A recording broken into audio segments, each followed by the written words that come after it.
Welcome to The Explainer. Today, we're going to tackle a really big question. How does a great new idea in nursing, a promising theory, actually become a life-saving standard of care? Well, the answer is all about a super careful process called quantitative data collection. And honestly, getting a handle on this is absolutely key to making patient care better. I mean, really think about it for a second. Does that new type of wound dressing actually heal wounds faster? Is that patient education program we've been hearing about really cutting down on hospital readmissions?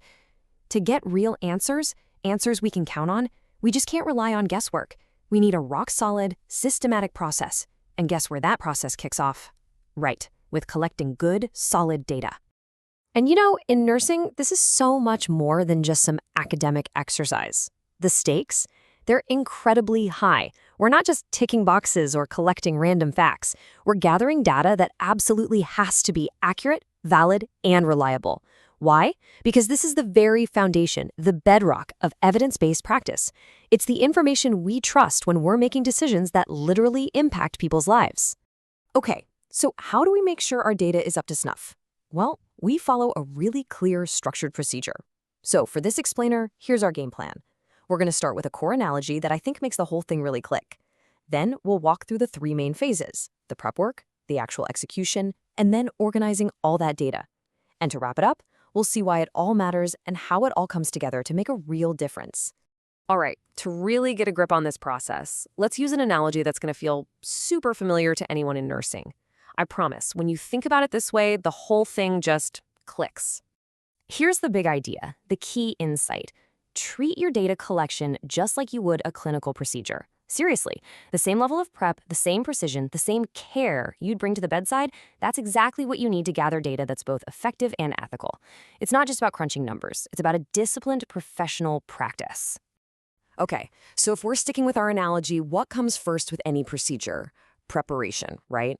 In research, we can think of this as the pre-op phase. And let me tell you, the work you put in here, long before you even see your first participant, that is what makes or breaks the entire study. I mean, you wouldn't dream of starting a clinical procedure without sterile instruments and a prepped patient, right? Of course not. And it's the exact same idea here. You just can't dive into research without nailing these 5 critical prep steps. Every single one is like a safeguard, making sure the whole process runs smoothly, ethically, and effectively. So let's break these down a little. That self-preparation piece, it's huge, especially if you have multiple people collecting data. They all need to be perfectly in sync, doing things the exact same way. We call that inter-rater reliability, and it's totally non-negotiable. And hey, here's a pro tip that so many people miss. You have to plan how you're going to manage your data before you collect anything. Trust me, you need that system ready to go before the data starts rolling in. Otherwise, you're just asking for chaos down the road. Okay, so our preparation is solid. Now it's go time. We're moving into the action phase. This is where the rubber meets the road and we actually start collecting that data. And this is a really dynamic process. The researcher is basically a master juggler, keeping 5 balls in the air at the same time. You're out there recruiting participants, you're collecting the data, but you're also maintaining those strict controls, protecting the integrity of the whole study, and you're problem solving on the fly whenever something unexpected pops up. Now, here's the absolute golden rule for this phase: standardization. Consistency is everything. Think of it this way. It's the research version of clinical precision. If you measured blood pressure a little differently for every patient, what good would that data be? Useless, right? It's the exact same principle here. Every single question, every measurement has to be done the exact same way every single time. That's the only way to get results you can actually trust. All right, we've collected all the data. Great. But a giant pile of raw information isn't going to do us much good. So now we move into what you could call the post-procedure phase. Getting all that data organized so we can actually figure out what it's telling us. So how do you turn all those raw answers into something you can actually analyze? Well, the magic word here is coding. It's basically a translation step. We take all those answers from people, words, checked boxes, ratings on a scale, and we turn them into numbers that a computer can understand and analyze.